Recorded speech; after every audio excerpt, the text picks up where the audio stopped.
Two to you. Well, the Dubbo Regional Council met last night in Wellington, and to find out more, very good morning to Mayor Matthew Dickerson. Hello. Yeah, good morning, Iain. Actually, it's always good to have them in Wellington. It just changes it around a little bit and basically get around and see another part of the community, and it's always great to see Wellington there, but we didn't have a lot of people coming along to watch last night. I like to see lots of people in the public gallery. Lots of people watch online, but we didn't really have a full public gallery last night, unfortunately. Yes, well, I didn't go down to Wellington, but I did see bits of it online. Where do you meet in Wellington? It's in the old Wellington Chamber, so the one where the chamber has been there forever, and that still sits there as the chamber. We've changed the Dubbo one, of course, but the Wellington Chamber is still as it was when it was Wellington Shire Council. Does it get other uses, by the way? I think some meetings are held there if there are community groups or various meetings that are in there, but probably not utilised as fully as maybe would be possible. And again, that's why we changed around the Dubbo one, because it wasn't being used for anything else. It was sitting there twice a month it was used. So it seems like a lot of space to put aside for that. But I don't think they're bulging at the seams as much at the Wellington office as they were at the Dubbo office. So that was obviously the change for Dubbo. Now, the question everyone wants to know the answer to: have councillors voted to delay applying to IPART to raise the rates above the rate peg until 2025-26, that deferral? So the recommendation from the committee meetings from 2 weeks ago, councillors stayed with that recommendation, but they added a couple of components to it. One was just to really make sure we're doing everything we possibly can from an organisational perspective. What other things can we possibly do to save some money, to maximise our efficiency? And then we also amended another part of that, or that same resolution, to get some staff numbers, a comparison of staff numbers now compared to staff numbers from the two individual councils just immediately after the amalgamation. So just to get a bit of a handle on how many staff were there back then. And if I had to have a guess off the top of my head, I think we had about 308 staff with Dubbo City Council. I'll be interested to see what happens when the report comes out. And I don't know, obviously, as accurately with Wellington, but I probably would guess that they had maybe 80 or 90 staff there at Wellington. And then we've got now 467 full-time equivalent staff. How's that come about? So a report based on that information. It won't be a long report, that one, but essentially, in answer to your question, the special rate variation that we could have applied for, we would have had to have that application in by early February.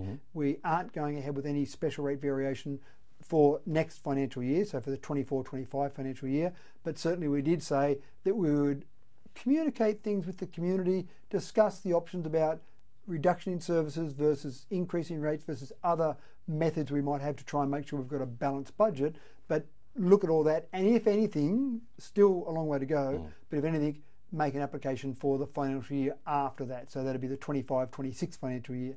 Long way down the track at this stage, but that's still the same recommendation from the committee meeting. We stayed with that part of it. So basically it's not a fait accompli. It will just be revisited in time for the 2025-26 to see if council wants to reapply then for the special rate variation. Yeah, to apply for the first time, not reapply. We haven't applied for any in the past, in recent past. We did apply for one many years ago for the theatre, but I'm talking way back around 2007 now. So essentially, yes, look at not putting them up above the rate peg amount at this stage. That's still a really serious conversation we need to have with the community. We really need to make sure the community is aware that we want to have a sustainable council. How do we do that? Well, an increase in rates might be one of those ways, but there's a range of methods we'll look at there.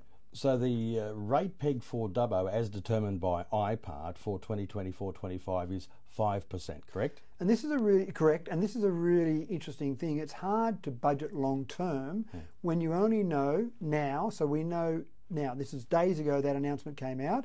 So you know 7 months before the next financial year what that rate peg amount is going to be. So we know from IPART that it's applicable to put the rate up by 5% from the next financial year. Now, it's an interesting one. Inflation is running at 6.1%, 6%, those sort of levels over the last couple of years. The rate peg amount that we've been given, and this time now, this is the first time IPART's used new methodology where they're looking at every individual council, 128 different councils, and they were all had a rating amount applied differently. So it might end up some of those a similar amount, but they're all applied differently and individually. So we look at that and we still say at 5%, we're still not keeping up with inflation. So it's hard to get a balanced budget when we're not keeping up with inflation. Having said that, I absolutely understand from an individual's perspective the pressure on cost of living at the moment is severe. So most people, they'd love a 0% rate increase. Unfortunately, it's just not practical for council to keep delivering our services and not put the rates up by some amount. What I was happy about in terms of those different rate increases is we looked at, or I had a look at those across the state, 128 councils, had a bit of a look at those different ones there. They had a few different factors in there, and this is part of it now. They've got metro, regional and rural councils for a base cost. They've got a superannuation component. They've got an emergency services levy component. It's a bit more complicated, which is fine because it's been made individual. But we ended up with a base cost rate increase of 4.5%. And then IPART applied a population growth. If you're growing strongly, you might need some extra money for additional facilities, services, etc. in your community. And our population factor was 0.5%, to which we end up with that 5%. I looked at the other EVO cities, so there's 7 EVO cities, and they're very similar cities, so it's often good to compare yourselves in a whole range of ways with those EVO cities. So in those, Wagga had a 5%, but all of the other cities were lower than that, and that was based on lower population growth factors. So you look at those 7 cities, and IPART said from their information, the population growth factor for Dubbo was higher, or the equivalent in Wagga's case, but higher than those other 7 EVO cities. So that says to me there's a lot of strength in Dubbo, a lot of growth in Dubbo, economic strength. I mean, I know it sounds like a bad thing that rates are going up by more than some of those other places, but essentially that seems to me we've got a good positive economy. I noticed Armidale 4.5% increase, Orange 4.7%, Albury also 4.7%, Bathurst 4.8%, and Tamworth 4.9% granted. Yeah, and they're only small differences, I understand that, but essentially it's showing that Dubbo, amongst those EVO cities, is very strong. And even if you look across the 128 councils, we're 32nd in the level of rate increases. So again, that shows some strength in our community. It also shows, hopefully, that IPART's looked at the possibility that the community can afford to pay that. Now, I know many people would say they can't afford to pay that, and again, I understand the pressure that's on people from a financial perspective, but the community, or sorry, IPART would be looking at that community in the ability to pay as well. Let's move on. I noticed the contributions of 10 community members to Dubbo recognised at the annual Dubbo Day Awards ceremony held yesterday at the Savannah Function Centre at Taronga, Western Plains. You, of course, were in attendance. I really love Dubbo Day. 23rd of November 1849 was when Dubbo was gazetted as a village. There was no mayor at that stage. 1872, before the first mayor was elected. James Samuels Jr., of course, was the first mayor. And so 1849, you jump forward 150 years, we had a sesquicentenary in 1999, and they gave out some community service awards at that time. A couple of years later, it might have been the following year, Alan Smith was the mayor, and people said, wow, that was a fantastic event. Why don't we do it every year? So Alan brought a mayoral minute forward, and the Dubbo Day Award concept was born. It wasn't called Dubbo Day, or they weren't called Dubbo Day Awards initially, but they morphed from Community Service Awards into Dubbo Day Awards. So every year, 23rd of November, we say thank you to those wonderful people in our community that make a contribution. So we handed out 10 awards yesterday. Well, actually 9 Dubbo Day Awards and 1 Tony McGrain Award. Yeah. That's a slightly different award, the Tony McGrain Award, but still associated with Dubbo Day and obviously named after Tony McGrain, former Mayor of Dubbo, 8 years as Mayor, also former local member, 5 years as the local member until he passed away, unfortunately. So we've got some really great contributors, and we've now given out 427 of these awards. It's not hard to find 10 or 15 people every year that we can hand those out to. And if you want to be part of an uplifting experience, Iain, go along to a Dubbo Day Award and you stand there and listen to what these people that are getting these awards have done. And some people said to me they felt guilty afterwards because there were so many things these people were doing and they aren't doing enough in their lives. But it's a really uplifting experience because there's so much positivity in the room, and these people are real lovers of Dubbo and just want to make a contribution. Well, we'll run out of time if we go through all 9 of the Dubbo Day Award winners, but the 9 of them, they're from a broad section of the community, you know, all sorts of volunteers and contributors and people who are involved in all sorts of organisations. But the Tony McGrain Award recipient, who was that? John Robbins won that, and unfortunately John is in hospital at the moment. He couldn't actually be there at the awards to receive that, but again, I read the citation for John to recognise the work that he's done, and he's involved with things like Park Run and Track Sesh and Dubbo Stampede, and the contribution he makes that's involved with his business, but also the work that he does outside of that for people from a volunteer perspective is incredible. So congratulations to John, congratulations to those other 9 award winners. As you say, we ran out of time to go through them all, but They are contributors to Dubbo, and these are people behind the scenes that people don't often recognise, but there are so many people out there doing great work, making Dubbo the wonderful community that it is. We might breeze through a couple of quick topics here, Matthew. The name for the new Dubbo Bridge, that was discussed. Absolutely right. Transport for New South Wales talked about doing some consultation with the community. We thought it was important to make sure that the name was something that we're aligned with, so we actually changed slightly that resolution from the committee meetings 2 weeks ago, where the preferred name from our perspective will be a First Nations name. We'll have a link to First Nations name, to the location or the function of that bridge. The complicated part here, Iain, is that council gets to choose the final name.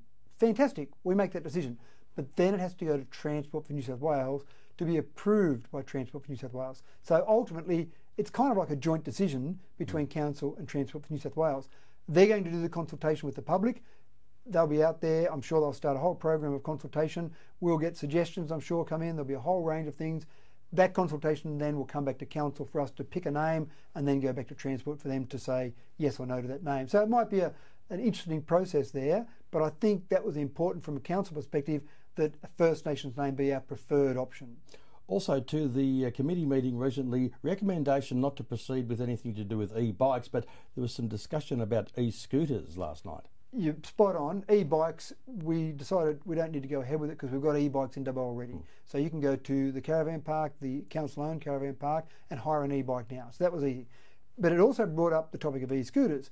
And some people thought, oh no, that means we're going to get e-scooters tomorrow. This is all bad, because some people aren't that keen on e-scooters. And I want to stress a couple of things here. One, there's no decision by council at this stage to go ahead with e-scooters. Two, they might, at some stage in the near future, we might do something, but the focus from a council perspective is really around tourism, around Trackariley. Now, the New South Wales government has got some trial locations. When you see e-scooters out and about now, if you see them on Trackariley now, they're illegal. You see them riding through the streets of Sydney, they're illegal. There are only a couple of locations that are running trials at the moment, and they're with the hire e-scooters, not ones that you privately own. So any privately owned scooter, e-scooter, is illegal on any public roads, on shared pathways. You can ride them up and down your own privately owned driveway, your own land if you like, and that's it. So those other ones are illegal. If we go ahead with the trial at some stage, the e-scooters are limited on a shared pathway, such as Trackariley, to 10 kilometres an hour.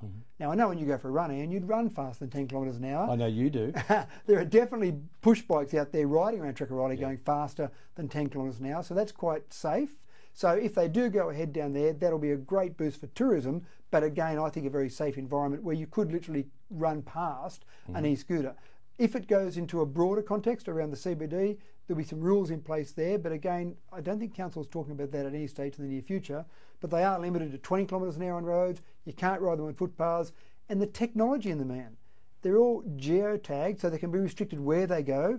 They're speed limited in terms of where they are, so that's all controlled by the hire company, and they also know who's on it. So if you actually do run into someone riding on Trackariley, they say, oh, 10:06 a.m, Iain Thurlow was riding that particular e-scooter at that location, so let's go and have a talk to him because he knocked over someone out on Trackariley.